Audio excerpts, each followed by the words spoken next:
15장 13절 14절 함께 읽어보겠습니다.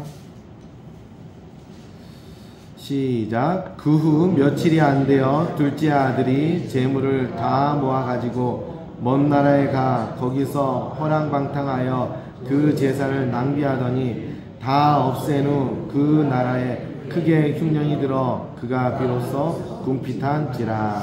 아멘. 15장 13절 2절입니다. 저희 교회는 시골이지만 그래도 참 감사한 것 같아요. 그 성탄절 때 여러분이 떡 가져가는 게 얼마짜리인지 아세요? 10,000원짜리 아니에요. 그거 되게 비싼 거예요. 가격을 말하면은, 가격 말해도 되죠? 장로님 그랬는데 24,000원짜리인데 그분이 많이 한다고 20,000원에 들었다 그러더라고요. 그러니까 싼 게 아니에요. 그래도 야, 이 시골교회 뭐 넉넉하지도 않은데 헌금하는 거 뻔이다 이렇게 했는데 그래도 이렇게 나눌 수 있다는 게 얼마나 감사하고 고마운지 모릅니다. 또 여기 오면 또 우리 목사님이 여기다 침도 빵빵 놔줘갖고 혈액순환도 잘 되고 좋지 않습니까? 건강도 이렇게 잘 챙겨주고 이것저것 이렇게 한 해 든 것이기에 참으로 이렇게 감사한 것이 아닌가 싶습니다. 탕자의 말씀을 제가 할 건데 이게 사실은 치유에 관한 말씀이에요. 우리에 대한 상처에 대한 말씀이기도 하고, 우리 이 땅에 살면서 사실은 엄청 탕자처럼 욕심을 갖고 살지만은 사실 그것이 아무것도 아니라는 거예요. 개인적으로 보면은 23년도까지 제 일평생 기도 제목이 있었습니다. 일평생 저희 기도 제목은 무엇이냐면 늘 주의 사역을 열심히 하게 해달라는 거였어요. 내게 은혜 충만하고 성령 충만, 능력 받아서 내가 주의 일을 열심히 하겠습니다. 이게 기도 제목이었어요. 근데 24년도 되면서 제가 새롭게 기도 제목이 바꾼 게 뭐냐면은 내년에 우리 주제하고 똑같아요. 저는 무능하니까 주님이 나타나옵소서. 요거 기도 제목 요거 하나예요. 그러니까 주님께서 하실 때 돈을 구하지 말라 그러더라고요. 좀 돈을 구해야 되는데 굉장히 제가 형편이 넉넉치 않아서 돈을 구하지 말라 그러더라고요. 그래서 돈 외에 모든 일체의 것을 안 구했어요. 23년도까지는 제가 엄청 구했습니다. 사실 우리 딸 입시가 있었기 때문에 매일 그걸 놓고 금식도 하고 사실은 많이 구했어요. 안 되더라고. 뭐 안 되는 건 안 되는 거고 끊임없이 저에 대해서 유익을 해서 많이 기도했었어요. 23년도까지는. 근데 24년도 되면서 일체 그런 걸 안 구했어요.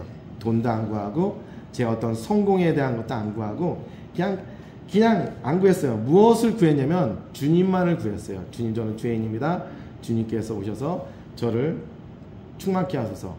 요거 한 가지 그냥 주님만을 구하는 게 가장, 그래서 올해 말씀 주제 제가 끊임없이 하는 말씀 있잖아요. 주님만을 구하자고, 주님만을 바라보자고, 이거잖아요. 이거 되니까 주님께서 여러 가지 삶 속에서 어차피 사람이 살면서 풍족하면은 지옥 가기 때문에 다 모자르게 다 주님께서 일용할 양식만큼 주는 거예요. 우리 교회 성도님들 보면은 다 똑같은 거예요. 다 일용할 양식만큼, 저에게도 저에 맞는 분량만큼 일용할 양식만큼 주는 것처럼 돈을 간구해봤자 돈 부자 되면 뭐예요? 잘못되면 지옥 가요. 그냥 탕자처럼 진짜 딴 데 가요. 이게 다 일용할 양식만큼 주님께서 풍족하게 주는 것이 다 우리의 은혜가 아닌가 싶습니다. 오늘 본문 말씀은 둘째 아들이 유산을 다 상속을 받습니다. 이 상속을 받아갖고 며칠 만에 아주 빠른 시간에 다 헐값으로 팔아갖고서 막대한 현금, 금과 은을 받고서 먼 나라로 떠나가는 그런 이야기입니다. 그 당시에 먼 나라는 지금처럼 갔다가 올 수 있는 나라가 아닙니다. 그 당시에 먼 나라는 한번 떠나가면은 돌아올 수 없을 정도로 먼 나라를 말하는 것이 먼 나라라고 표현합니다. 그 둘째 아들이 왜 먼 나라라고 떠나려고 하는 이유가 무엇일까요? 아버지한테 엄청난 유산을 받고 왜 그토록 먼 나라로 가고 싶어 하는 것일까요? 둘째 아들은 왜 먼 나라를 선택했을까요? 과연 둘째 아들은 먼 나라에 가서 무엇을 하고 싶었기 때문에 그는 먼 나라를 이렇게 부르짖었을까요? 분명히 먼 나라는 작은 나라가 아닙니다. 또한 먼 나라는 시골은 더더군다나 아닙니다. 먼 나라는 번화한 도시를 의미합니다. 먼 나라는 향락의 도시를 말하고 있습니다. 먼 나라는 돈만 갖고 있으면 무엇이든지 다 사고 팔 수 있는 곳이 먼 나라인 것입니다. 먼 나라에서 사람도 사고 팔 수 있습니다. 여자도 사고 팔 수 있습니다. 향락도 사고 팔 수가 있습니다. 먼 나라는 마음껏 무엇이든지 할 수 있는 곳이 작은 아들에게 있어서 먼 나라인 것입니다. 먼 나라에 가면은 그곳에는 아버지가 없습니다. 자신의 아버지가 관여할 수 없는 곳이 바로 먼 나라이기 때문에 그는 먼 나라를 자꾸 가려고 합니다. 자신의 아버지가 찾으러 올 수 있는 곳이 올 수 없는 곳이 바로 먼 나라이기 때문에 작은 아들은 계속 먼 나라를 떠나려고 합니다. 먼 나라에 가서 작은 아들은 마음껏 방탕하게 살 수가 있습니다. 사실 방탕이라는 것은 아버지나 사람들이 둘째 아들 보고 너는 방탕하다 이렇게 말하는 것이지, 둘째 아들 자신에게는 방탕이라는 용어가 없습니다.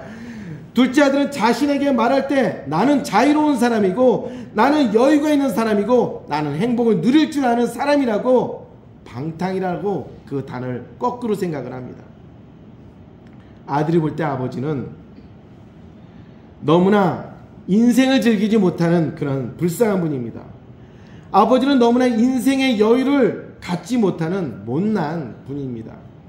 아버지는 너무나 행복할 삶을 모르는 비천한 분입니다. 그렇기 때문에 아버지 곁에 있기는 너무나 싫었습니다. 인생을 마땅히 즐겨야 합니다. 이런 인생을 즐기기 위해서 둘째 아들은 먼 나라로 가야 합니다. 먼 나라란 단지 멀리 있는 나라를 의미하는 것이 아니라 아버지로부터 멀리 벗어날 수 있는 유일한 나라가 바로 먼 나라입니다. 아버지의 관심으로부터 벗어날 수 있는 그 먼 나라, 아버지의 통제로부터 벗어날 수 있는 그 먼 나라, 그것이 바로 둘째 아들이 떠나고자 하는 먼 나라였습니다. 둘째 아들은 먼 나라로 가는데 아버지로부터 완전히 떠나고 싶은 곳이 바로 먼 나라인 것입니다. 아들은 다시는 돌아오지 않을 나라가 바로 먼 나라입니다. 그는 이토록 먼 나라를 꿈꾸며 살아왔습니다.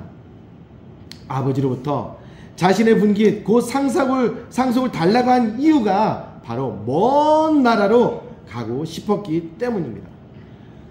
둘째 아들은 먼 나라로 가서 투자하고 싶은 것도 아니었습니다.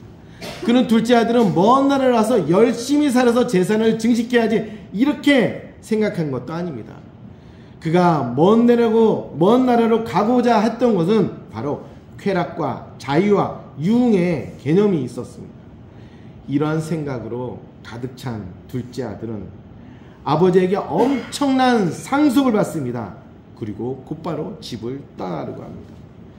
아들은 하루라도 속히 집에 있지 않고 자신이 동경하는 먼 나라로 떠나려고 그의 마음이 끊임없이 요동칩니다.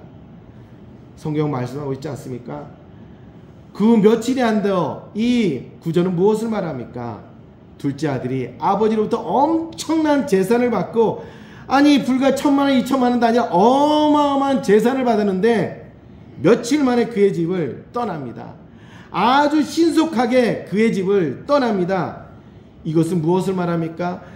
그의 모든 재산을 다 모아가지고 아버지로부터 받은 재산이 상당합니다. 어마어마하게 많습니다. 근데 이 재산이 동산, 현금이 아니란 사실이에요. 그 당시에 갖고 있던 땅을 주었고, 그 당시에 갖고 있던 양을 주었고, 그 당시에 갖고 있었던 우물을 둘째 아들에게 막대한 양을 주었습니다. 이 부동산을 갖다가 그는 현금으로 바꿔야 됩니다. 이 재산을 다 모았다는 말은 이 모든 부동산을 다 현금은 금과 은으로 바꿨다는 말입니다. 먼 나라로 떠날 때 그는 가축을 끌고 갈 수도 없습니다. 먼 나라로 갈 때 우물을 움켜쥐고 갈 수 없습니다. 또한 땅인 밭도 그는 가지고 갈 수 없습니다. 그렇다고 그의 종들, 쓸데없이 많은 종들을 데리고 갈 수도 없습니다. 그래서 그는 며칠 안에 떠나기 위해서 아버지가 힘들게 일궈온 우물과 밭과 가축들을 제값을 받지 못하고 다 금과 은으로 바꾸어 버립니다. 이렇게 먼 나라로 가고자 아버지의 재산을 마구 처리하는 모습은 사람이 마치 귀신 들려 앞뒤 없이 막 헤매는 것처럼 뜯어 말리기도 전에 그냥 모든 걸 팔고 헐값에 넘기는데 눈이 휘떡 뒤집혀 있습니다. 아버지는 이렇게 떠날 것을 모르지 않았습니다. 이렇게 아들이 유산을 모조리 싼 값에 금과 은으로 바꾸어서 떠날 것을 모르지 않았습니다. 하나님 아버지도 이 모든 것을 정확히 알고 있었습니다. 아니, 그렇다면 말려야 합니다. 그렇다면 훈계를 해서 금해야 합니다. 그렇다면 처음부터 주지 말았어야 합니다. 이렇게 신속히 떠나는 아들에게 좀 더 성숙하면 떠나라고 말려야 합니다. 아들은 정신적으로 좀 더 성숙한 후에 떠나도록 그를 붙잡아서 천천히 떠나도록 마음을 달래기도 하고 그의 이성이 올바르게 되도록 야단치기도 하고 붙잡아야 합니다. 둘째 아들은 엄청난 아버지의 유산을 받습니다. 그 돈을 충분히 잘 관리하고 사용할 수 있을 때까지 아버지 곁에서 많은 것을 배울 수 있도록 아버지가 강하게 붙잡아 두어야 합니다. 엄청난 유산을 상속하고 조건을 붙였어야 했습니다. 내가 그 유산을 사용할 때는 아버지의 도움을 받거나 그 유산을 잘 사용하도록 아버지와 의논을 할 수 있는 조항을 넣어야 합니다. 유산 때문에 아들이 망하지 않도록 망하는 길을 막아야 합니다. 떠나고자 하는 아들의 다리를 분질러서라도 보내서는 안 돼야 했습니다. 시간이 약입니다. 시간이 흐르면 망나니도 사실은 철이 듭니다. 둘째 아들에게 지금 성장하고 성숙하고 기다리는 시간이 필요합니다. 만약 둘째 아들이 천천히 떠날 수 있다면 그는 먼 나라에 가서 성공할 가능성도 있습니다. 그렇다고 그가 거기서 성공했다면 먼 나라로 굳건히 떠날 필요도 없습니다. 하나님 아버지의 생각은 인간이 도무지 측량할 수 없습니다. 아버지의 생각은 인간의 생각과 너무나 다릅니다. 둘째 아들이 신속하게 먼 나라로 떠나면 안 되는 것이 우리 인간들의 생각입니다. 그러나 하나님 아버지는 둘째 아들이 먼 나라로 떠나는 것을 붙잡지 않습니다. 아버지에게서 멀리 떠나고자 할 때 인간은 붙잡고 가지 못하게 하지만 하나님 아버지는 먼 나라로 가는 것을 전혀 붙잡지 않습니다. 둘째 아들이 가고자 할 때 가게 합니다. 둘째 아들이 먼 나라로 가고자 할 때 떠나게 해줍니다. 먼 나라로 가는 것을 하나님 아버지는 개의치 않습니다. 아버지의 속박으로 벗어나서 마음껏 방탕하게 살고자 하는 의도를 모르는 것도 아닌데 붙잡지 않습니다. 아버지는 아들이 모든 의도와 속을 다 보고 있습니다. 모든 것을 알고 있지만 붙잡지 않습니다. 모든 것을 꿰뚫어 보고 있지만 그 아들을 가지 못하게 만류하거나 설득하려고 하지 않습니다. 오히려 아들이 먼 나라로 떠나려고 모든 것을 준비하려고 할 때 아버지는 그것을 못 본 채 합니다. 둘째 아들이 하고자 하는 그 모든 계획과 의도를 알고 있지만 모른 척 합니다. 보고 있으면서 모른 척 합니다. 알고 있으면서 모른 척 합니다. 둘째 아들이 먼 나라로 가는데 천천히 떠나려고 하지 않고 매우 빠르게 준비합니다. 아버지의 유산을 상속받고 매우 빠르게 아버지의 모든 유산을 현금과 동산으로 바꿉니다. 우물과 가축을 헐값으로 팔습니다. 그의 주어진 땅을 헐값으로 팔아버립니다. 모든 것을 움직일 수 있는 돈, 금과 은, 현금으로 다 바꿉니다. 주변 사람들에게 제값을 받지 못합니다. 그럼에도 불구하고 떠날 수 있도록 속히 헐값에 모든 것을 금과 은으로 다 바꿉니다. 아들은 먼 나라에 가서는 다시 돌아오지 않을 계획이기 때문에 아낌없이 남김없이 모든 것을 팝니다. 아버지가 애지중지하고 모든 것을 아꼈던 그런 것을 아낌없이 신속히 팔아버립니다. 그는 다시 오지 않기 때문에 먼 나라로 떠나려고 모든 것을 신속하게 처분합니다. 마치 분노한 자가 자신의 미워하는 물건을 내다 파는 것처럼 분노의 손길처럼 허겁지겁 마구마구 팔아버립니다. 그는 며칠 안에 아버지의 집을 떠나려고 모든 것을 아낌없이 시장에 내다 파는데 싸구리 대접을 받아도 지극히 당연하다는 듯이 모든 것을 가져다 아낌없이 팔아버립니다. 이것을 지켜보는 아버지의 심정은 어땠을까요? 둘째 아들은 이 유산이 자신의 것이라고 마구마구 거침없이 팝니다. 왜냐하면 그는 목적은 속히 팔아서 아버지의 집을 떠나기 위한 것이 바로 둘째 아들의 목적이기 때문입니다. 둘째 아들이 이렇게 떠나려고 할 때 하나님 아버지는 오히려 둘째 아들을 말리지 않습니다. 모른 채 하면서 말리지 않고 도와주는 것 같습니다. 모든 것을 헐값에 파는 모든 것을 알고 있으면서 모른 채 하면서 아들이 신속히 떠나는 것을 도와주는 모양새입니다. 이것이 아버지의 역할입니까?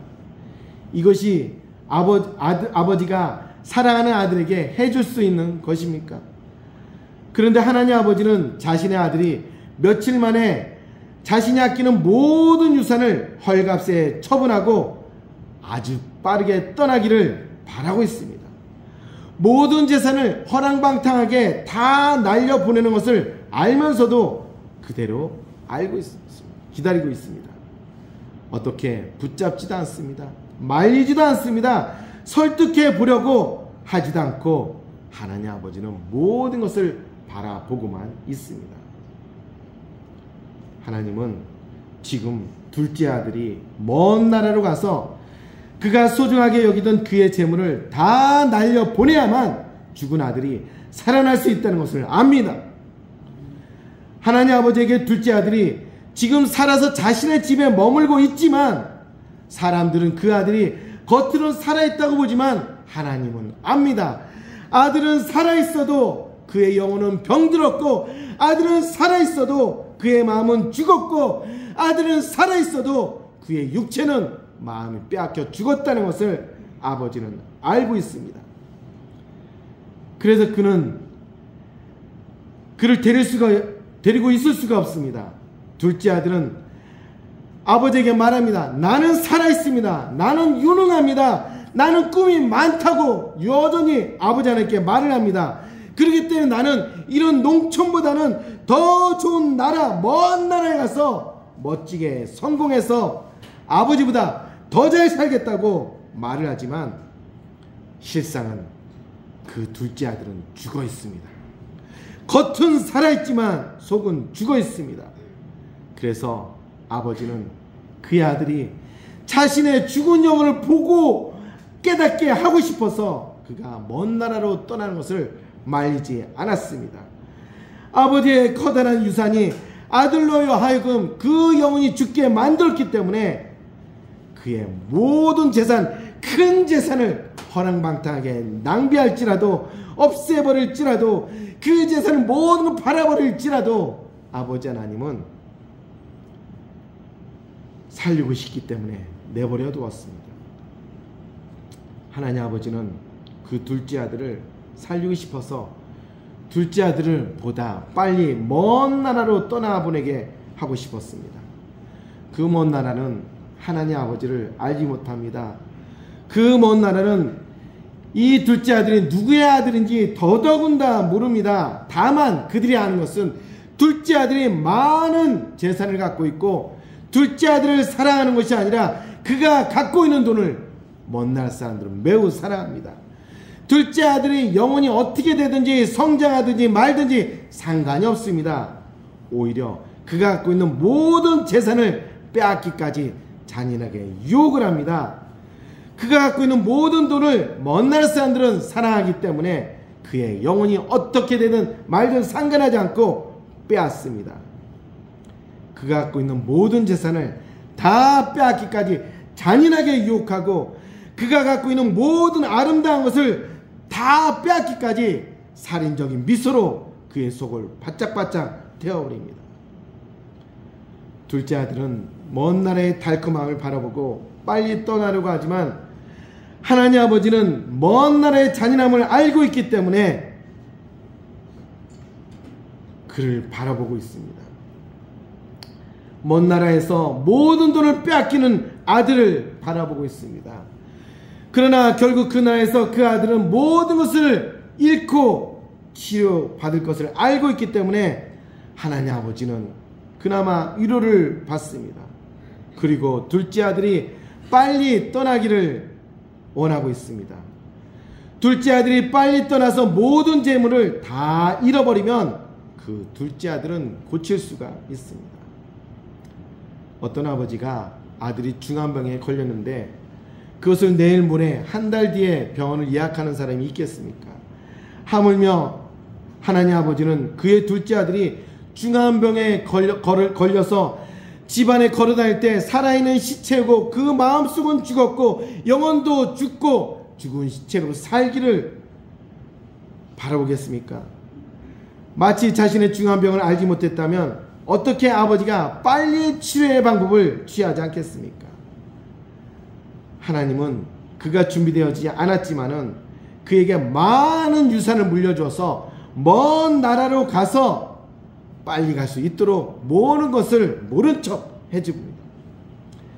만약 둘째 아들이 큰 용돈을 받았다면은 그 용돈을 먼 나라로 떠났다고 해도 그는 치료받을 수가 없습니다. 둘째 아들을 치료하는 데는 많은 돈이 필요합니다. 유산이라는 엄청난 돈이 필요합니다. 둘째 아들을 치료하는 데는 자신을 떠나 먼 나라로 가는 것이 매우 필요한 치료약입니다. 먼 나라는 사실은 죽음의 나라입니다. 그러나 그 죽음의 나라가 사실은 치유의 나라인 것입니다. 거기서 모든 재산을 다 잃어버려야 둘째 아들은 치유와 살 수 있는 길이 열리기 시작합니다. 아버지가 만일 단지 재산을 아까워했다면 인간의 아버지처럼 아들과 재산도 다 같이 아까워했어도 인간의 아버지는 말리고 떠나지 못하게 했을 것입니다. 그러나 하나님 아버지는 먼 나라에서 모든 것을 잃어버려도 결국 자신의 아들을 잃지 않고 치유한다는 사실을 알고 하나님은 기뻐합니다. 하나님 아버지의 미소는 둘째 아들을 먼 나라로 보내는 것 자체를 기뻐하는 치료의 미소입니다. 아버지만이 둘째 아들을 빨리 먼 나라로 보내고 싶어 합니다. 모든 것을 잃어버려도 그것을 아까워하기보다는 둘째 아들을 더 아까워하는 것이 아버지 하나님의 마음입니다. 모든 것을 잃어버릴 먼 나라로 출발하는 것이 사람이라면 다 말렸겠지만은 하나님은 모든 것을 잃어버려도 빨리 그 아들을 치료하기 위해서 먼 나라로 빨리 보내는 분이십니다. 만약 하나님이 둘째 아들의 영혼의 삶보다 더 사랑하는 것이 있다면 둘째 아들은 먼 나라로 가지 못했을 겁니다. 하나님 아버지는 모든 것을 다 잃어버려도 둘째 아들을 치료하는 것만을 간절히 원하고 있습니다. 모든 것을 다 팔고 없애서라도 고치고 싶어하는 것이 부모님의 심정이고 마음입니다. 이것이 하나님 아버지의 마음입니다. 치유란 집에서 모든 것을 갖고 되지 않습니다. 먼 나라에서 모든 것을 다 없어지고 난 다음에 비로소 치유가 시작됩니다. 모든 것을 다 갖고는 치유가 되지 않습니다. 치유란 모든 것이 다 없어져야지만 새로운 출발을 할 수 있는 치료가 시작되어집니다. 하나님 아버지의 치유는 시간을 끌기보다는 신속하게 가까운 데서 시작하지 않고 먼 나라에서 시작합니다. 아버지의 집에서는 어리광을 피울 수 있는 곳에서는 치유를 할 수 없습니다. 먼 나라에서 아버지가 떨어진 곳에서 치유는 신속하게 이루어집니다. 탕자는 먼 날에 왔습니다. 탕자는 먼 날에 속히 빨리 왔습니다. 그가 속히 온 만큼 그의 재산도 속히 없어집니다. 그가 유일하게 믿고 있었던 수많은 유산도 속히 빨리 벗어났던 것처럼 속히 없어집니다. 그의 유산은 둘째 아들의 힘이었습니다. 그의 유산이 사라지자 그는 갑자기 시간이 천천히 흐르기 시작합니다. 그와 같이 있던 많은 돈이 없어지자 그는 먼 날의 환상이 서서히 무너지기 시작합니다. 그는 자신도 모르게 치유가 시작되고 있습니다. 그는 자신도 알지 못하게 하나님 아버지가 치유가 시작되었습니다. 그는 바쁘게 유의의 인생을 살아왔지만은 이제 그 모든 시간이 천천히 흘러갑니다. 꿈만 같았던 시간이 빨리 지나가고 그 이후에는 자신이 보이기 시작합니다. 둘째 아들은 먼 나라에서 모든 재산이 없어졌습니다. 그러자 이제는 하늘도 보입니다. 이제는 산도 보입니다. 이제는 사람들도 보입니다. 이제는 그 무엇보다 중요한 내 자신의 모습이 보이기 시작합니다. 아버지 옆에서 모든 것이 풍족할 때는 자신이 누구인지 알지 못했습니다.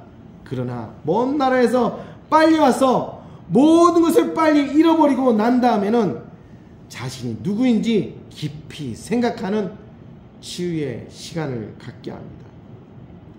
모든 것을 다 끌어안고는 치유가 되지 않습니다. 모든 것을 다 잃어버려야 치유의 시작이 시작되어집니다. 성도 여러분, 우리는 탕자입니다. 하나님께 사람을 처음 창조하셨을 때 우리는 너무나 특별한 존재 그 자체였습니다. 하나님께서 신묘막직한 것처럼 사람을 신묘막직한 존재로 만들었습니다. 우리는 천사를 우리보다 우월하다고 생각합니다. 그러나 천사하고 한번 비교해 볼까요? 천사들은 하나님을 무엇이라 부릅니까? 전능자라 부릅니다. 하나님을 각 신이라고 부릅니다. 천사들은 하나님을 아버지라고 부르지 못합니다. 그런데 하나님은 인간을 창조하시고 이 죄성 많은 인간들을 아버지라고 부르라고 말씀하고 있습니다. 천사들은 생명을 창조하지 못합니다. 그들은 자녀를 낳지 못합니다. 그러나 하나님은 인간을 만들고 생명을 창조할 수 있는 하나님의 창조의 능력을 인간에게 공급해서 생명을 낳을 수 있게 해줍니다. 천사들은 영역을 정복하지 못합니다. 우리가 그렇게 부러워하는 천사들은 영역을 정복하지 못합니다. 그런데 하나님께서는 우리에게 땅을 정복하고 다스리라고 번성하라고 말씀하셨습니다. 이 모든 것이 얼마나 큰 복입니까? 이 모든 것이 사람에게서 얼마나 큰 능력과 재능과 권능을 주셨습니까? 그런데 사람은 탕자와 같은 길을 걸어가 버립니다. 이 엄청난 99개의 축복, 아니 9099개 어마어마한 축복을 다 거절하고 단 한 개, 선과 악을 아는 선악과를 취하는 것이 탕자의 길을 걷는 사람의 모습입니다. 선악과를 취한 후 우리는 유일하신 하나님께 대적을 합니다. 하나님도 선악을 판단하는데 우리도 선악을 판단하겠습니다. 우리도 하나님과 동등되기를 원합니다. 이런 길을 쫓으면서 하나님으로도 버림받습니다. 그리고 그들은 죽음의 길을 걷습니다. 탕자의 길은 이 죽음의 길에 놓인 사람들은 그때서야 비로소 예수 그리스도께서 구원의 길을 허락하심을 통해서 아버지를 다시 한번 바라봅니다. 하나님은 에덴 동산을 만들어서 파괴했지만은 그보다 더 좋은 영원한 천국을 예비하셔서 주 예수 그리스도를 믿기만 하면은 영원이란 시간 속에도 주님의 찬양한 그 시간 속에도 천국의 삶을 누리게 해주십니다. 2024년 12월 27일 오늘 사는 우리도 사실은 탕자입니다. 젊었을 때 하나님께서 무한한 재능을 우리에게 주었습니다. 내가 이 재능을 갖고 성공하리라 이기리라 먼 나라로 떠납니다. 주님 앞에 있으면 뭔가 속박되어져 있는 것 같고 뭐가 억압되어져 있는 것 같아서 우리는 먼 나라를 향해서 자유를 찾아 떠납니다. 사실은 아버지가 예수님이 싫어서 방탕의 탕자의 길을 갖고 싶어서 예수의 길을 멀리 떠나갑니다. 그러면서 돈의 사랑에 빠집니다. 돈의 미혹에 빠지기도 합니다. 일을 너무 사랑해서 일 중독에 빠지기도 합니다. 건강을 너무 좋아해서 내가 영원한 100년도 못 사는 인생을 사랑해서 건강의 중독에 빠지기도 합니다. 그 속에서 탕자처럼 모든 것을 다 탕진합니다. 시간을 탕진하고 건강을 탕진하고 재산을 탕진하고 다 잃어버렸을 때, 또 사람과의 그 좋았던 인간관계 속에서 배신을 당했을 때 오직 남은 것은 상처와 죽음이란 단어가 내 옆에 불현듯이 다가옵니다. 그랬을 때 비로소 시간이 천천히 흘러감을 보고 깨닫습니다. 과거에는 인생이란 시간이 화살같이 지나갔지만은 이제는 인생이란 시간이 화살이 아니라 천천히 흘러갑니다. 흘러가는 시냇물도 보이기 시작하고 새소리들도 들려오기 시작하고 하늘을 바라볼 수 있는 은혜도 주시고 하나님을 바라보고 찾을 수 있는 그런 몸과 마음을 우리에게 주십니다. 이것이 바로 치유이고 은혜입니다. 그러나 우리는 여전히 우리 마음속에 죄성이 있습니다. 이 죄의 씨앗들은 여전히 세상을 살아갑니다. 우리는 이 땅에 살면서 주를 덕덕 간절히 사모한다 말은 하지만은 내 육체의 연약함은 탕자처럼 주님이 멀리 떠났던 자들이고 여전히 탕자처럼 멀리 떠나는 그런 죄성들이 우리 안에 있습니다. 우리 이 시간에 우리 함께 기도하기를 원합니다. 우리 함께 기도할 때 주님, 우리는 탕자입니다. 망하는 길인 줄 알지만은 여전히 먼 날을 사모하는 탕자와 같이 바를 바 없는 어리석은 죄인들입니다. 주여, 우리의 죄성을, 우리의 죄인됨을 용서하소서. 탕자같이 세상을 살아가는 먼 날을 살아가는 이 죄악을 용서하시고 다시 한번 예수를 더더 깊이 사랑하고 예수를 깊이 바라볼 수 있는 우리들 되게 하옵소서. 우리 주여 세 번 부르고 우리 함께 회개하면서 기도하겠습니다. 주여, 주여, 주여. 아버지 하나님, 우리는 죄인입니다. 아버지 하나님, 우리는 탕자를 얘기하고 있지만은 우리 자신이 탕자임을 고백합니다. 아버지 하나님, 우리 둘째 아들 얘기하고 있지만은 우리 자신이 둘째 아들로서 우리가 세상을 사랑합니다. 먼 나라를 그리워하고 있습니다. 먼 나라를 가고자 하는 그 심성들이 우리 안에 있습니다. 우리는 돈이 없다고 돈을 간구합니다. 그렇지만 돈이 있다면 예수를 찾을 것이 아닌 것을 주님께서는 너무나 뻔히 알고 있습니다. 우리는 건강이 없다고 건강을 간구합니다. 그러나 우리에게 건강이 있다면 주님을 위해서 열심히 사역하기보다는 우리는 먼 날을 떠나는데 이 힘을 사용할 것입니다. 주여, 우리가 더욱더 주를 바라보게 하시고 우리가 죄를 사랑하는 것처럼 이 세상을 탐닉하고 먼 날을 가기 원하는데 이 모든 악함을 용서하옵소서. 우리의 죄성이 무너지게 하시고 우리의 죄악들이 무너지게 하시고 오직 예수님을 바라볼 수 있는 그런 겸손한 자가 되게 하옵소서. 우리가 주님 안에서 망하게 하옵소서. 우리는 망하게 하시고 예수를 향하는 마음과 믿음이 흥하게 하여 주소서. 아버지는 2024년을 다시 돌아오게 하심을 감사해 드립니다. 25년에도 또 우리가 주님을 바라보고 주님과 더불어서 우리가 흥할 수 있는 우리가 될 수 있도록 주인도 하시옵소서. 주님,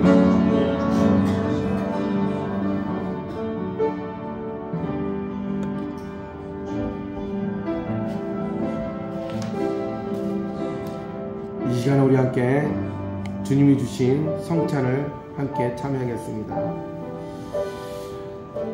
내 살은 참된 양식이요 내 피는 참된 음료라. 우리 다같이 주님이 주시는 살을 먹도록 하겠습니다.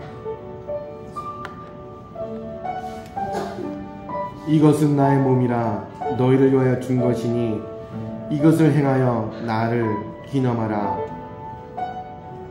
하셨습니다. 자, 이제 다같이 주님의 잔을 같이 마시겠습니다. 이 잔은 나의 피로 세운 새 언약이니 많은 사람의 죄사함을 위하여 흘림이라. 이것을 행하여 마실 때마다 나를 기념하라.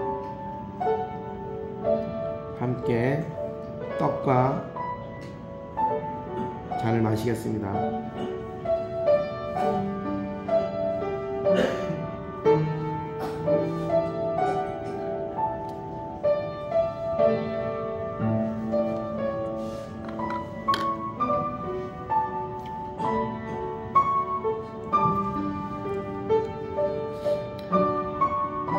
거룩하신 아버지 하나님, 저희가 주의 살과 잔을 받습니다.